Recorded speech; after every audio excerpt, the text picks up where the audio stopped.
Alright, Joe, how you doing? Welcome to the casting couch. Yeah. Peace out. Sweet. So you're, what, we're 9 days away now? Deep punch, 2 attempts ahead for this. 9 days out, feeling good. Doing a hard session there. Yeah. All systems go. I've got my opponent, the weight sound. Yeah. The work's being done, the sparring's being done, everything. It's just, this is the bastard bit now anyway. Losing weight now? Yeah, just keeping the weight, not doing too much, not doing too little. It's that fine line. We have to find, but I've been boxing since I was 14, so another crack. Although I've seen your post on social media about Diaz, your bit of advice, or his bit of advice for you. Exactly. Is that cool to live by? Get high, fuck everyone. Get high, everyone you weight, fuck them and something about. It's, sorry. I'm doing an interview deal. Sorry. No, that's it. In a sense, I've got no beef with nobody in my weight. If I see anybody in my weight, I'll stop, have a coffee, have a crack. When it comes down to them are all training to be number one, and I want to be number one. So in a sense, them are training to beat me. Yeah, that's right. You know what I mean? So just be real. Be honest. When it comes to me, I want to slap you about. Yeah, exactly. If them slap me about first, fair play. You know what I mean? But that's what it is. That's what I asked you before. Are you worried about taking a loss one day? No. I think too many boxers now are worried about keeping that all. And as soon as they lose, they fall a bit. Losing means nothing. I've got the best support one of the best support in business. Supporters, sponsors, and them are going to support me till the day I retire. You know what I mean? So why not take chances? You know what I mean? Like when I'm old and retired, I'm not going to sit back and go, oh I was 13 but who did you fight? I'd rather be, all the greats have been beat. Manny Pacquiao been beat 8 times, been knocked out, come back. I want to put good fights on for the fans. You know what I mean? I've been pro 18 months now, I've had a good amateur career. I'm nowhere near for big world titles, you know what I mean? But I'm working way up there. A good chance came for the arena, 6th rounder against a good opponent. Took it. Yeah. You know what I mean? Why not? I train hard, I live the life. Worst case scenario, best case scenario. I land the best shot in my life, I put him out. Night in my life. Worst case scenario, I get beat. Few days off, back in the gym. And we go again 2020. I'm 25, I'm young, I've got no kids, got no family. I'm not scared again, beat. I just want to test myself. And test myself this early. It'll make us realise if I am ready for the next step. You know what I mean? So I'd rather take a loss now and take a loss in a year's time for a big title. Yeah, that's true. I mean, your opponent on the 19th, Justice Addy. Yeah, he's at 18, 14 knockouts. Yep, so obviously you can bang, you know what I mean? Yeah. But I've been blessed with a granite chin. Touch wood. Oh, yeah, exactly. Touch wood. But no, but it's good though because you get to spar like a bigger lad than you here. Like a light heavyweights and that. I've been sponsored with good kids the past few months and I feel good. Had some cracking sparring in the old club at Burley with like some Pat McCormick, Luke McCormick, etc. Yeah. And Pat McCormick just won silver at the World Games, you know what I mean? Yeah. And I've been amongst good company for years. You know what I mean? Like I've been training with the best for years, and I think this is my time to take it. Where did all this support come from? I mean, were you like popular in school? I mean, what happened? It's like I don't know, but I know I'm humbled. I'm blessed and I'm humbled. The support is just unbelievable. A laugh from Bemble, who would have thought, selling thousands of tickets. It's arenas on my doorstep. I get messages every single day saying you inspiration. I'm getting asked to come in the old schools, the old colleges. I've got sponsors who absolutely look after us to the best as they can, and without them, this couldn't be possible. You know what I mean? Well, you headlined your first show last week. Yeah, 3 weeks ago. Yeah, the Eagles. You know what I mean? And everything from the messages, the support, the sponsors. I wouldn't be here now if it wasn't for them. You know what I mean?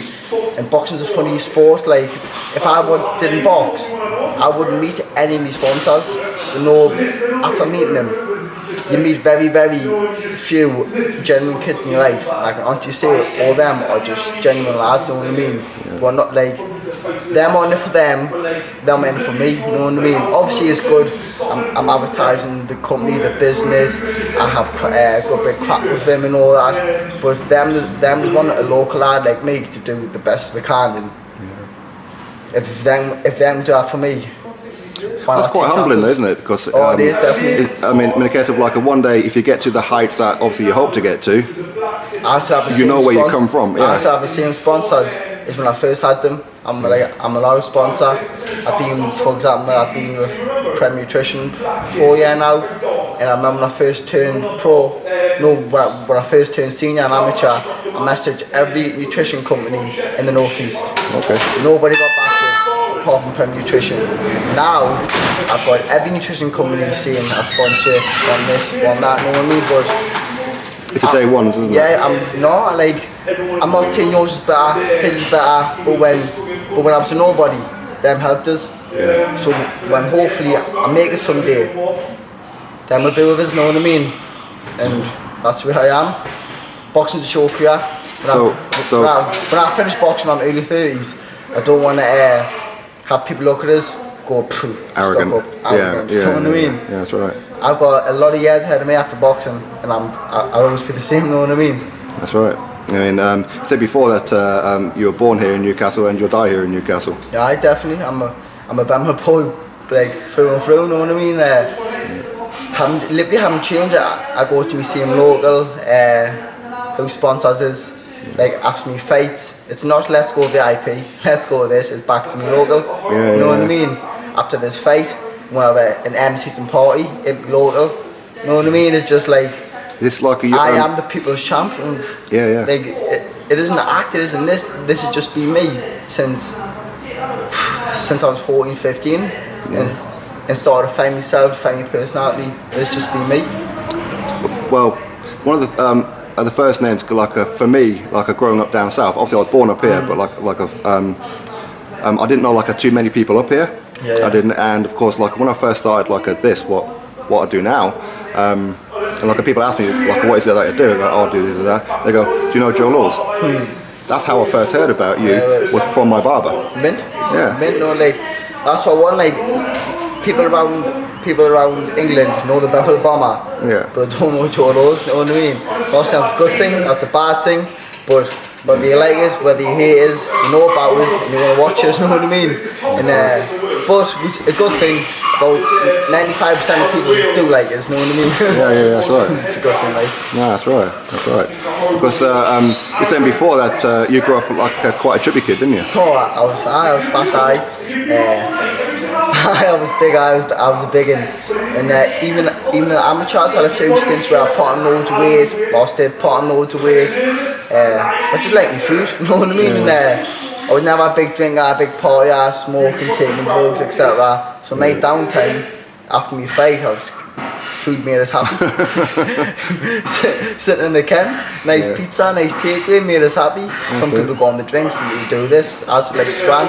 But now, I'm more disciplined now because boxing is a weight management sport, you know what I mean?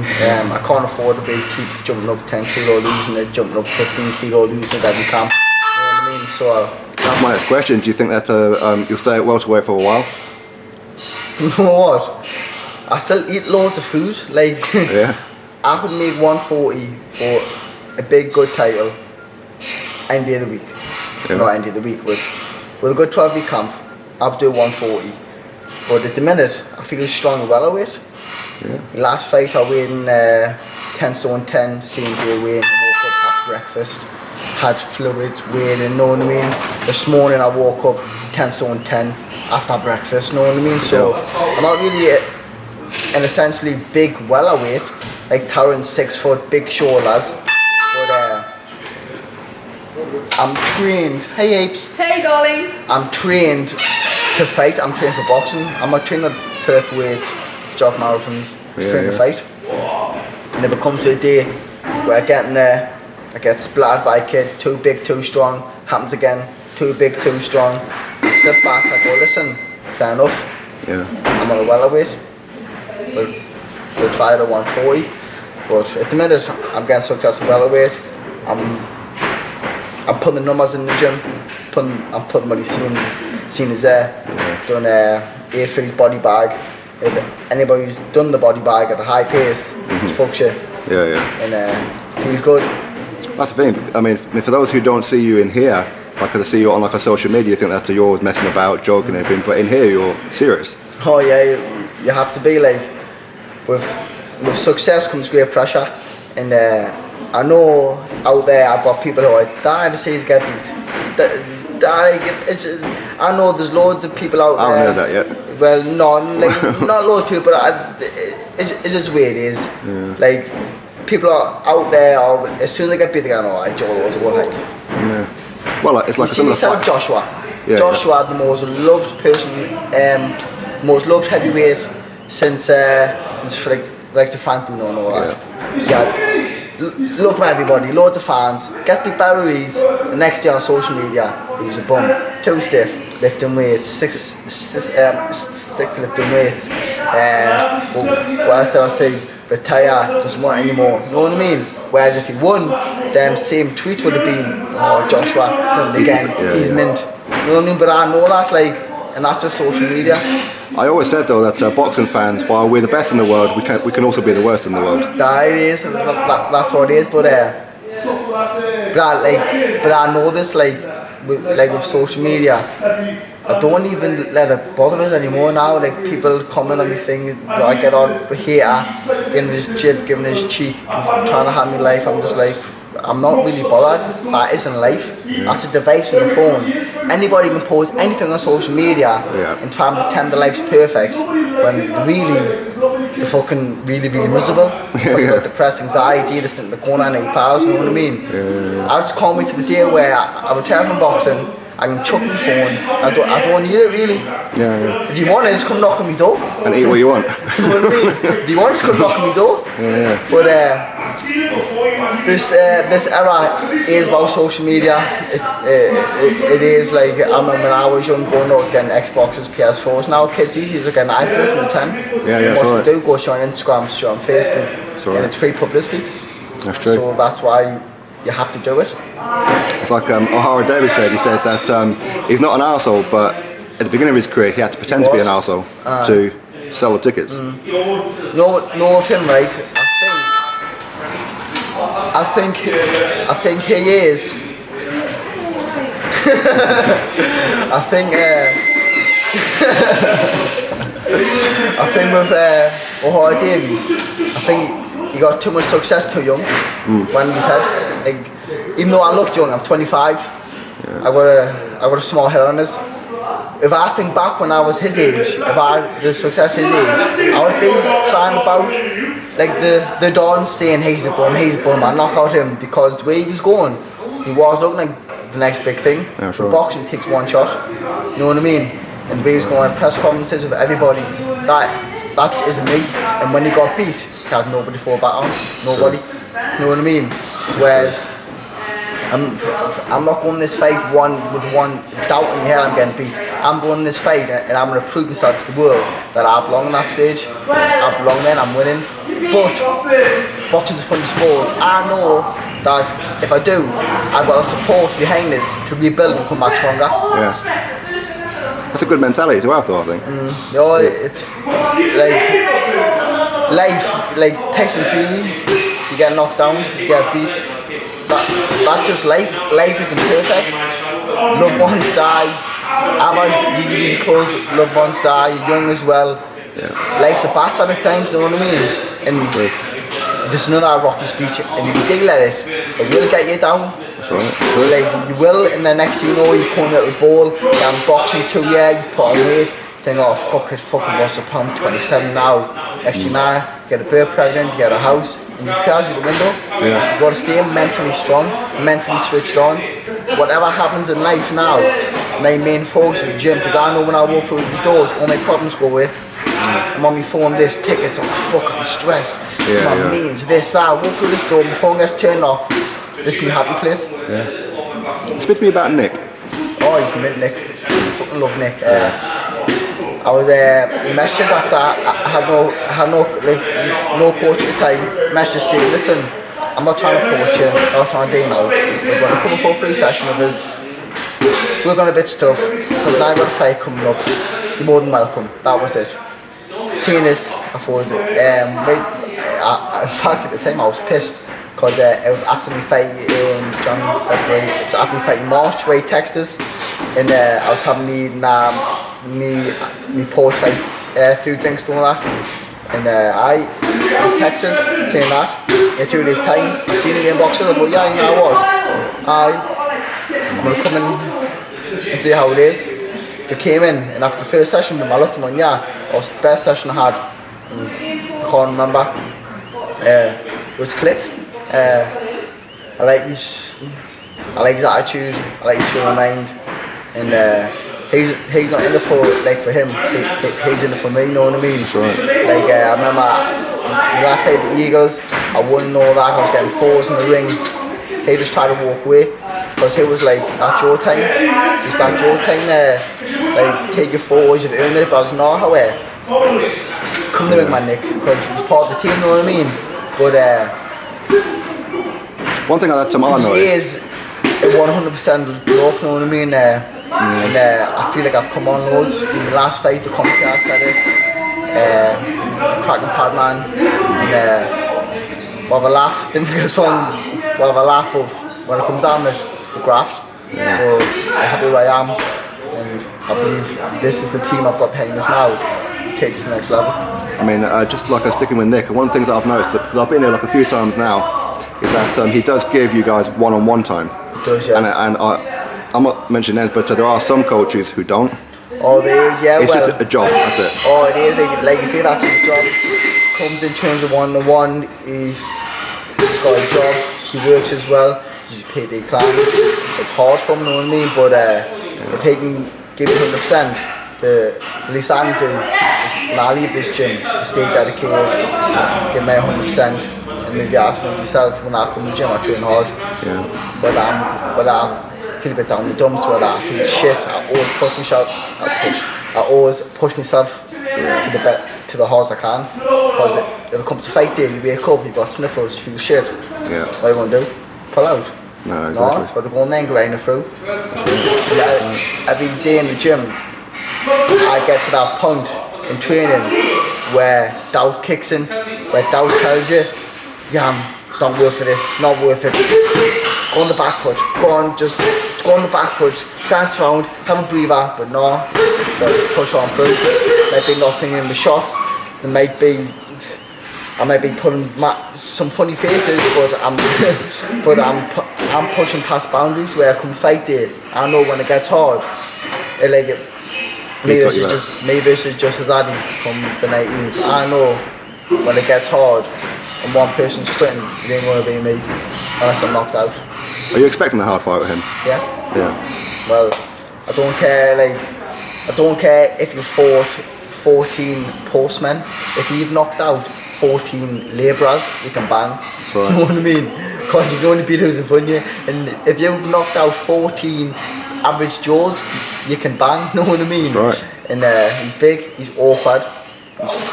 All Africans are fit. Yeah. Well, an ounce of fat on them looks scary. You know what I mean? But looks me nothing, but I'm expecting a very hard fight. Very hard fight, yes. But Okay. 3 and foot. Okay. So let's go off with some predictions then. Let's start off with Lawrence against Ricky Summers. You know what? Lawrence, right? I have loads of jokes, I have loads of banter in the gym and all that. I've gone, Lawrence, man, how am I? Like, do something you're a bit boring, but I think Lawrence is going to shine and show up at the arena. I think he's only as good as who he's been put against with, and every time he has had a step up. He showed. I think this is going to be his time where after this fight people go, I'm just Ricky. Right. I think he's going to get a late stoppage or easy punch win. And April Hunter, she's making her professional debut. Going to stoppage. She's going to smash some poor little woman all over the ring. She can fight, trust us. I spar, man, and It's basically an open spot. Yeah. Aye. And she can fight. That's in the back. Smashing her back to bits. Yeah. She can fight. I think she's going to stop her. Yeah. But she's been sparring me 3 minutes on me. She's been trained for 3 minutes.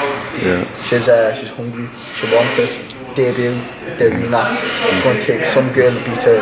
And, Have you given her advice for like pre-fight nerves for a professional debut? oh, of course, like I think really April, like she's a proper spot on last, and I tell her just take it all in. My debut was at the Stadium of Light, and never forget it. Yeah. And to mix the debut in with the arena, also going to be going like that. But it's oh yeah, she'll never forget that day for the rest of her life. Yeah. And she's a massive ticket seller. Like Yeah. we've both done 500-600 tickets like that. Could have done more.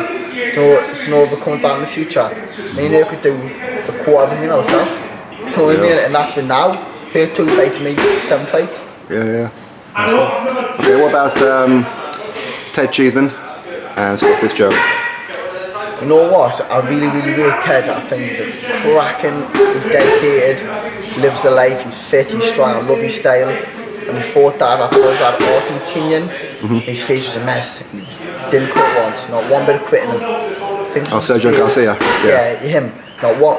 Not one bit of quitting him. And He was a world-class fighter, that guy. was world-class fighter, but like you say, Ted Cheeseman could have just accepted defeat from the last bell. He was still trying to win. That's right. I respect him in that way, and he's a cracking fighter. Beat some good names. But there's something about Fitzy. Don't know what. There's something about him. He does it his way. Make put on weight. He may be a bit raj, but there's something about him in there. I think his fight against Fowler was his fight where people go, yeah, you know what, and fight him, because no one gave him the fucking the chance. What's the saying? No one gave him Too much chance. that basically, but does the same. But I forgot the saying. Yeah. No one gave him a chance to. No one gave him a hope and hell's chance. Right. That's it. Of being Fowler. Even me, I thought Fowler was gonna blow him away. Yeah. When he came back, he was still there. He pushed on strong. He dropped him in the 11th or the 12th, I think. I'm not too sure. I was like, yeah, now what? Respect, and he earned it. Know what I mean? He's a big lad as well. I seen the press comments. He's a big lad. Yeah. I think he's gonna be just too big, too compact. It's gonna be a cracking fight. I think Fitzy. They've gone Fitzy. Well, I'm gonna have to disagree with that one because Ted's a good friend of mine. So. Yeah. No, well, I see it. At the press conference, like I spoke to Fitzy and Ted, and I liked them. Yeah. Well, like I like them both. They both just sound lads. But if I had to pick one, I think I would go for Fitzy. Unless I see him at the press conference and say that. Right. You know what I mean? But when I see him at the press conference, the first one, he just looked big and solid and mature, and you know what I mean? That's right. Yeah. And finally, the main event. That's a tasty. That's proper bad blood, isn't it? It is, you know, see him again. I know Robbie, I know Ritson, and to me, the two are one of the nicest people you meet in boxing. Yeah. If I see one of them, or if I see one of them by themselves, I'm like, yeah, how are you with a world-class fighter? You're just too nice. But when both of them see each other, there's actual hate there in there. I'm like, oh yeah, shit's going down. I think the proper 50-50 fight, you know, it's who turns up on the day. Yeah, simple as that. Proper 50-50 fight, who turns up on the day. Both of them's going to feel it the next day, aren't they? Both going to feel the next day. It's that fight has already been won for me. That fight's been won 12 weeks ago. Who's been training, who's been dying, who's been getting it early night, who's been doing this, and when it comes to fight day, who shows up, that's who wins that fight. Yeah. But I can't wait for you know, that's going to be a really good fight. It'll be a cracker. Alright, and Joe, I'll let you crack on home. Big shout out, all my sponsors, all my support, Sporting Icon, Wilson Boxing Academy, Bama Bomber, Bush. Bomb Squad. Bomb Squad!